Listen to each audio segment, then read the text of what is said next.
When it comes to innovation, when it comes to entrepreneurship, there's a lot said about embracing failure, fail fast, fail forward, and so on.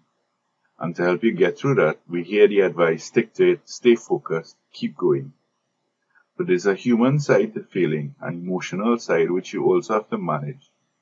We hear people speak about dust yourself off, learn your lesson, get back in the saddle, different ways to make the same point. When you peel back the layers involved, you quickly realize it can be an emotional roller coaster. Strap in, this episode is about fortifying your mindset for the toughest part of the journey, the human cost of taking a chance. Welcome to Executive Insight by PDM Academy, the podcast that gives entrepreneurs like you the strategic edge to boost both your business and your career. Whether you're scaling your startup or leading a seasoned team, Executive Insight is your go-to resource. Visit pdmacademy.com/podcast for transcripts, bonus packs and more. Ready to unlock your business potential? Let's dive in.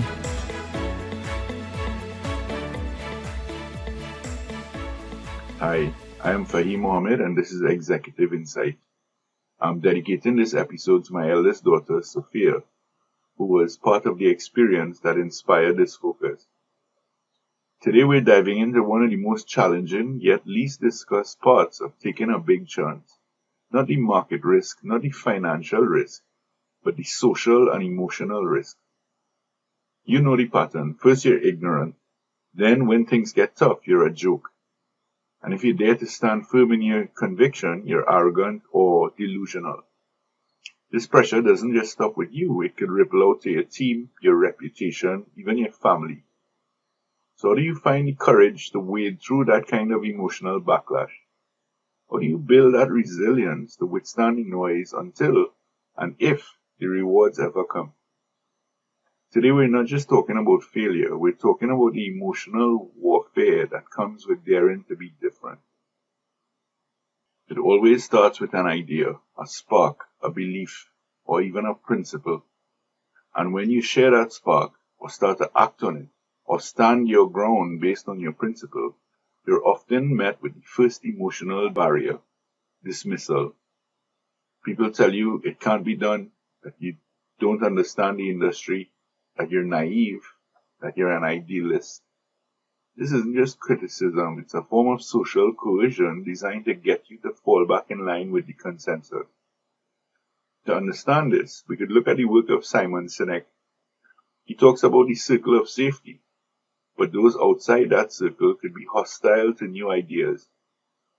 He once observed, innovation must start with a belief that something better is possible. And the first people to believe are often alone. And he's right, you are alone. The history of innovation is littered with figures who were initially dismissed. Take the example of Dr. Barry Marshall. In the 1980s, he proposed stomach ulcers were caused by bacteria, not stress. And the medical community laughed at him. They called his theory preposterous. He was so frustrated by the rejection that he famously drank a petri dish of the bacteria to prove his point. He gave himself an ulcer and then cured it with antibiotics. He later won the Nobel Prize in 2005. There are similar stories in the more recent past with Elon Musk and Starlink. Dr. Marshall's story is a dramatic example, but it highlights a universal truth. Being called ignorant is often just the first test of your conviction. So you push past the initial dismissal, but then things get hard. Maybe a product launch stutters, maybe funding falls through, or a key client or supporter, financial or moral or otherwise, walks away. This is when the second wave hits. The laughter, the I told you so, the active undermining. This is where the emotional toll really starts to compound. It's one thing to be called wrong. It's another to be the subject of schadenfreude, pleasure derived from your misfortune. In some instances, people want to see you fail just to prove themselves right. The Stoic philosophers have wisdom for us here. The Roman Emperor Marcus Aurelius wrote in his Meditations, the opinion of 10,000 men is of no value if none of them know anything about the subject. He's reminding us to carefully curate our sources of feedback. Is the laughter coming from someone who has built what you are building? Or is it coming from the safety of the sidelines? In the modern context, this is where the narrative on social media can turn toxic. As we've seen, the scam narrative emerges. People try to drag you down because your attempt to rise highlights their own inaction. You have to develop what I call emotional insulation, the ability to hear the noise without letting it dictate your internal state. This isn't about ignoring feedback. It's about discerning destructive criticism from constructive criticism. But what happens when you don't quit? When you look at the setbacks and the critics and you double down on your belief? This is when the most painful label gets slapped on you, arrogance or even delusion. Your resilience is framed as stubbornness, your conviction, delusion. And because attacking you directly isn't working, the pressure often expands to your support system, your team, your co-founders, financiers, and even your family. This is the ultimate test of your why. If your motivation is external for things like fame or approval, this is the phase that could break you. If your motivation is intrinsic, rooted in a deep belief in your mission, then you stand a chance. The author Stephen Pressfield writes brilliantly about this in his book, The War of Art. He calls this negative force resistance. Resistance is a force of nature, he says. It acts objectively like gravity. Its aim is to shove us away, distract us, prevent us from doing our work. The more important a call or action is to our soul's evolution, the more resistance we'll feel towards pursuing it. When they call you arrogant, that's resistance. When they try to bring down your family, that's a profound and ugly form of resistance. It means you're getting close to something real. So how do you withstand this? It's not about becoming emotionally numb. It's about building a fortress for your mind. First of all, you'd want to find your North Star. Your why must be unshakable. Write it down. Revisit it every morning.